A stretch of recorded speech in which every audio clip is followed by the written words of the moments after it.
All right, hello everyone, and thank you for tuning in once again to the Black Box Podcast, BBOR, Black Box Online Radio, coming to you from West Virginia. Today we are revisiting the case of Gypsy Rose Blanchard, which is one of the more perplexing cases that we've talked about on the channel this year, as well as just one that's been perplexing the just sort of nationwide discussion circles. A lot of people have a lot of things to say about it. And the case of Gypsy Rose Blanchard and the murder of her mother, Dee Dee Blanchard, really showed us kind of some explorations through the gray area of life. I did one previous upload on the channel about Gypsy Rose, and that kind of covered the more play-by-play, step-by-step incidents about what happened. And I'll include a link to that somewhere here, so if people want to hear the more kind of general background information first. This one's really going to be talking more just about what really do we do with the aftermath? And furthermore, and perhaps in kind of a more enhanced discussion, what should have happened to Gypsy Rose Blanchard? Because, once again, gray area, we're dealing with a lot of ethical issues.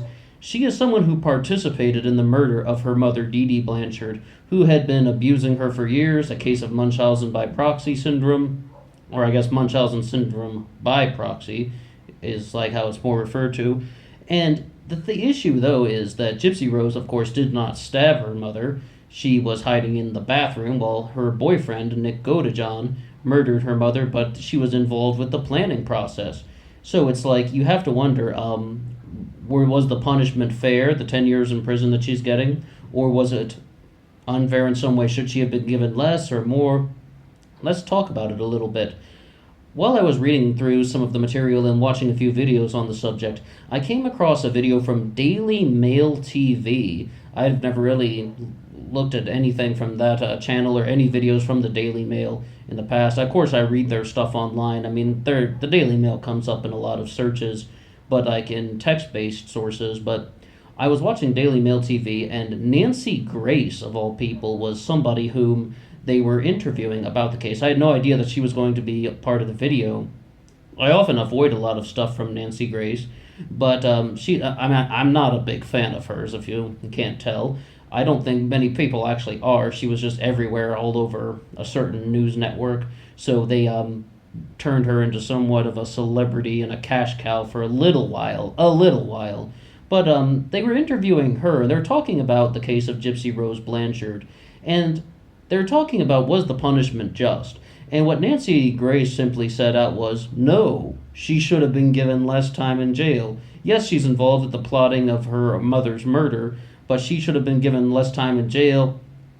And the issue, though, that really kind of stood out to me was that Nancy Grace was making the claim that Gypsy Rose Blanchard just sort of didn't have the ability to process this. She didn't have the kind of awareness of what was going on to participate in the planning of her mother's murder.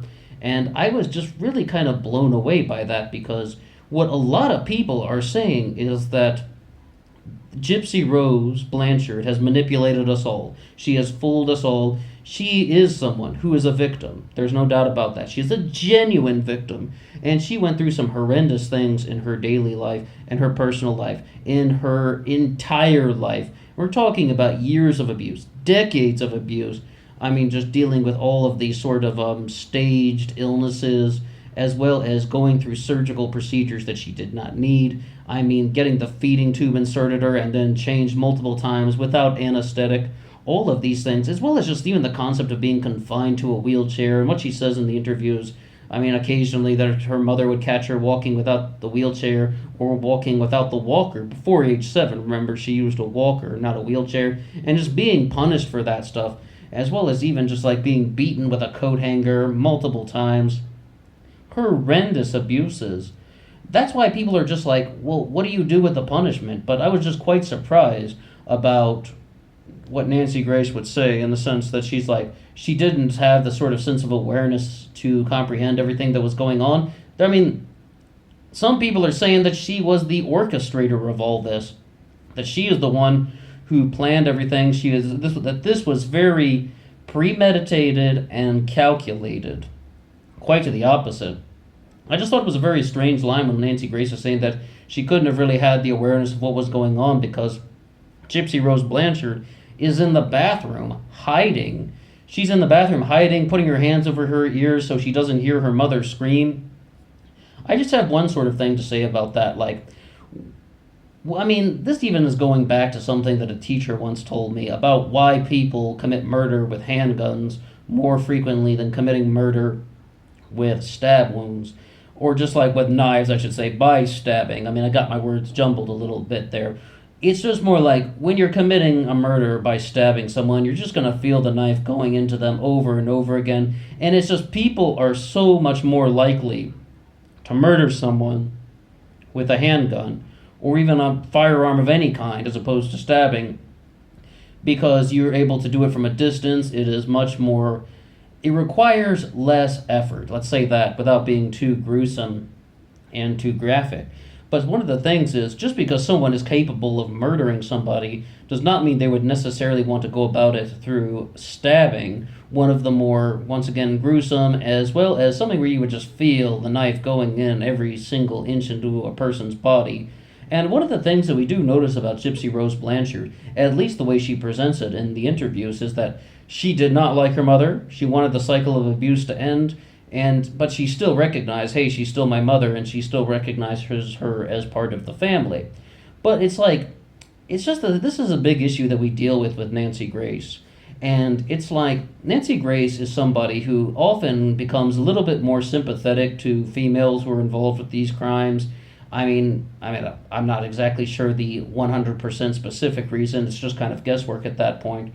But the thing we have to remember is Nancy Grace is a former prosecuting attorney, and her analysis of true crime cases is quite different than a lot of other people. Because as a prosecutor, I mean, just as a lawyer in general, they sort of choose the side that they're going to play and that they need to win. What she sort of said about Casey Anthony was, I believe she's guilty, therefore she is guilty. That's like kind of Nancy Grace's one-sentence explanation about Casey Anthony. Well, with Gypsy Rose Blanchard, she's like kind of taken a side, and she's arguing that side, the way that a lawyer would. So you even hear things about Nancy Grace talking about true crime things. Like, she has that podcast where it's like, she gets very angry at the guy who's like her co-host or something. I mean, even just shouting at him once about how, you shouldn't accuse a woman of doing drugs if you don't have any proof of that. Well, it's like, well, what are you talking about? Like, it's just like a rather benign statement to say that a woman could be involved with drugs, but when you actually listen to what she was saying, it's that it's not admissible in a court of law. And it's like, once again, she is approaching all of these true crime cases from the mindset of a lawyer, and specifically in Nancy's case as a prosecutor, but as a lawyer, choosing a side and just saying, I'm going to examine it from this perspective, which isn't exactly the best thing to do when you're just looking at overall true crime events. Because who gives a crap about anyone's perspective? I've talked about a lot of true crimes cases on this channel, and it's not about me or what I think. True crime cases are about what actually happened, and there is a definitive answer. It's not like the political issues when you want to hear, well, this side of the story and that side of the story, and let's just hear your view and my view, and let's come to some sort of middle ground. With true crime, it's more like, what is the definitive factual answer? Did somebody commit this murder, or did they not commit the murder? Or in the case of something such as Gypsy Rose Blanchard, was she a calculating individual who planned the murder for years, which a lot of people think that she actually did, that Gypsy Rose Blanchard was involved for years in trying to find a way to have her mother murdered. And Nicholas Godejohn, who actually committed out the stabbings, was just an individual who had all of the sort of criteria that she needed. That he was someone that was gullible enough to go along with her plan. Not to mention there was something about sexual rewards involved with something such as that. There's a channel out there called The Rewired Soul that has a bunch of videos about Gypsy Rose Blanchard, and that guy is even taking a stronger stance. Not just a perspective, but he's saying what he genuinely believes happened, is that Gypsy Rose Blanchard is somebody who manipulated us all, that she's acting like, she's an innocent victim. And in reality, she is a victim, but more viewing her as kind of a guilty victim, as somebody who was very premeditated and very calculating when it comes to the murder of Dee Dee Blanchard. And one of the biggest pieces of evidence that he cites for that is the way she acts toward Nicholas Godejohn after he's committed the murder and he is given life in prison as opposed to the 10 years that Gypsy Rose Blanchard has been given. She's just like, peace, see ya, thanks, bye. And that's one of the things that a lot of people have noticed about this case is just that she doesn't seem to have a genuine sort of connection to Nicholas Godejohn. Prior to this recording, I was just even reading over some of the very general materials about the Gypsy Rose Blanchard, the introductory materials, and my sort of reaction was quite similar. There appears to be a certain sense of indifference toward Nicholas Godejohn in Gypsy Rose Blanchard. Only saying that from a commentary perspective, like when you're sort of trying to get to the heart of the issue. Once again, I mean, yes, you're using perspective, but it's also about trying to get what actually happened. It's not just, this isn't just an opinion. You're trying to get to find out the exact truth, the fact, what really happened. And what I would say about that is that I get the impression that Gypsy Rose Blanchard is very indifferent to Nicholas Godejohn, that he was once again someone who was just very useful to her plan. And one of the things that was left out of the HBO documentary was that Gypsy Rose had run away with a guy before. And if they did say this, maybe it's just escaped me because I watched it prior to our first recording, but if this detail wasn't there, it has escaped me. But Gypsy Rose Blanchard once ran away with an older man and was taken to a hotel, and like that the mother, Dee Dee Blanchard, showed up, and she had, of course, many fake documents about Gypsy Rose, and the way she convinced the guy to kind of let her in and like get Gypsy Rose back is by showing him the fake birth certificate and saying, hey, this girl is lying to you, she is a minor, we're going to call the police, you're going to get in trouble for, statutory rape and stuff like that, or just even just abducting a minor, just like, like blatantly lying, because of course she lied about Gypsy Rose Blanchard's age, as well as even getting all the forged documents, lying to doctors about getting unnecessary surgeries and medical procedures, even the feeding tube and such. So you have to wonder, like, about how so many people are able to go along with this. I mean, are people just that, like, blindsided, or was Dee Dee Blanchard just an amazing manipulator the way that Gypsy Rose Blanchard has become a manipulator? And that's the thing, though, that gets to this kind of heart and soul of the issue with Gypsy Rose Blanchard that I think is talked about a lot on The Rewired Soul. She is a person who came from a destructive life. What does destruction do? It's called a cycle of destruction for a reason. It's called a cycle of destructive behaviors for a reason. People are just like, she was born into a very unfortunate setting, having Dee Dee Blanchard as a mother. She was born into a destructive cycle, and she perpetuated the destruction. And someone else who got caught up in the destructive cycle was Nick Godejohn. But it's like, we're back to the issue of the crime. Should she have been given 10 years in prison? I mean, if this has been something that is... She was dealing with enormous amounts of abuse. And I believe the prosecuting attorneys were even completely aware of that. And they also showed a certain amount of sympathy toward Gypsy Rose Blanchard, in the sense that they're just like, this girl has received decades of abuse.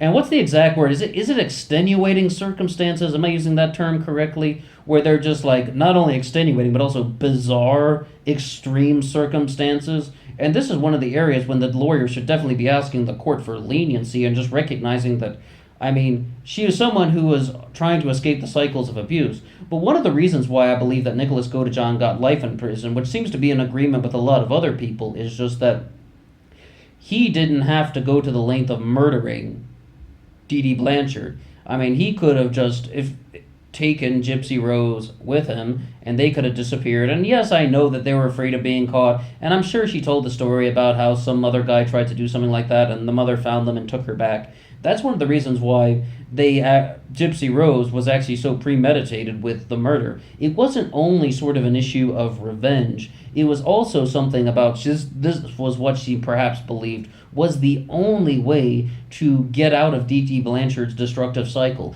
to get out of the abuses, or just to get Dee Dee Blanchard out of the picture completely. She would have found her, and they even talked about this a little bit, about why didn't she just get up and walk away? Why didn't she expose her publicly? When other people around, why didn't she just say, I can walk, my mother's forcing me to do this as a scam. Look, I can walk, and just get up out of the chair. And why didn't she do something like that? And one of the answers that I believe Gypsy Rose provided was, well, then it just would have turned into a trial. It would have turned into a media circus.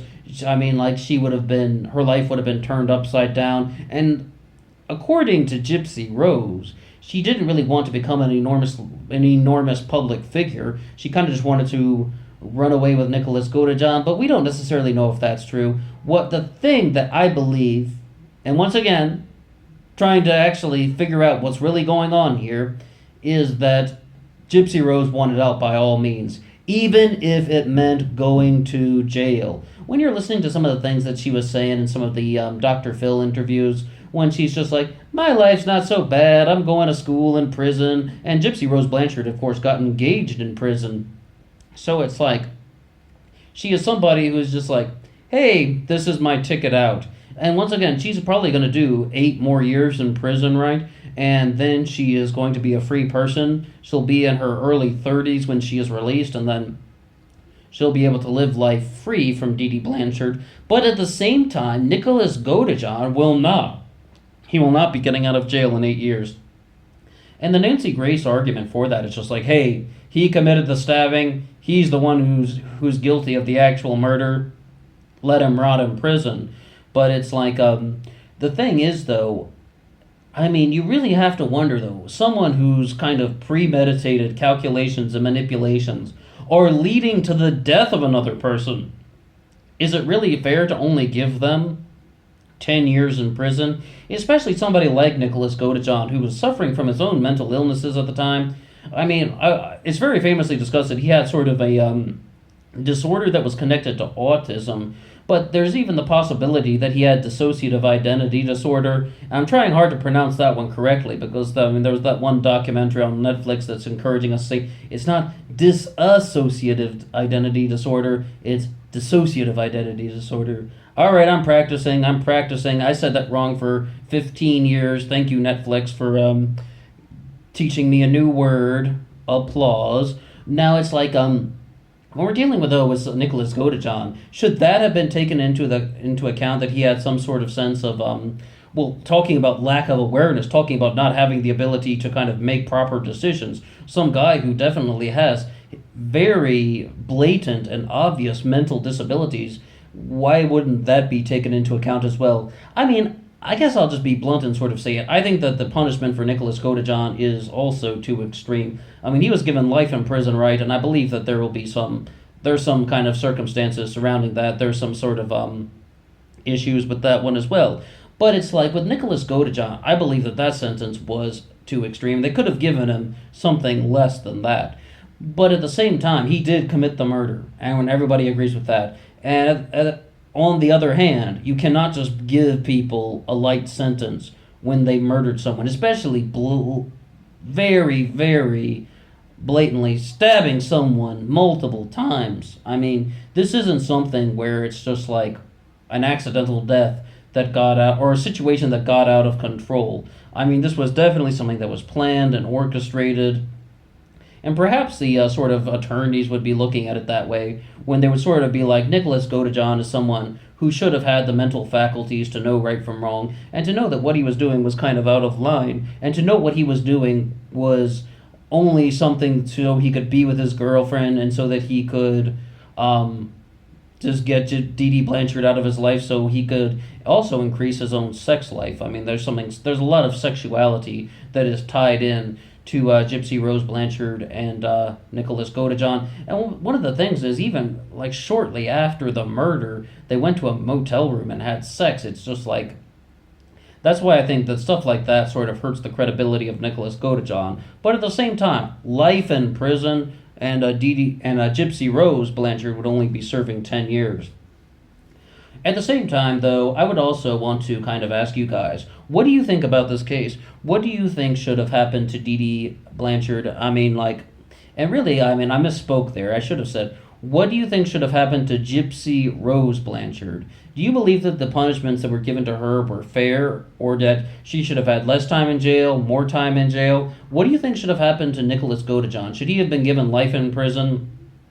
And the biggest question that we've been discussing throughout this whole thing, do you believe that Gypsy Rose Blanchard is a master manipulator who orchestrated the murder of Dee Dee Blanchard? Is she the kind of cold-blooded person who is just kind of manipulating the scene, indifferent to the life of Nicholas Godejohn, and she's the person who just orchestrated this whole thing, and she is a premeditated, calculated, murdering accomplice? Or is she someone who is just genuinely in a cycle of abuse and was just like, I need to get out by any means necessary? What do you think about Gypsy Rose Blanchard? Very, very extreme case. And I haven't seen the show The Act. I mentioned that in part one. I've not seen the show The Act on Hulu yet. I hope to watch that soon. And then maybe then we can have some discussions about that. But tell me anything you'd like to say about Gypsy Rose Blanchard and Nicholas Godejohn and the murder of Dee Dee Blanchard and Nancy Grace, of course. Nancy Grace! Yeah, her. Until next time.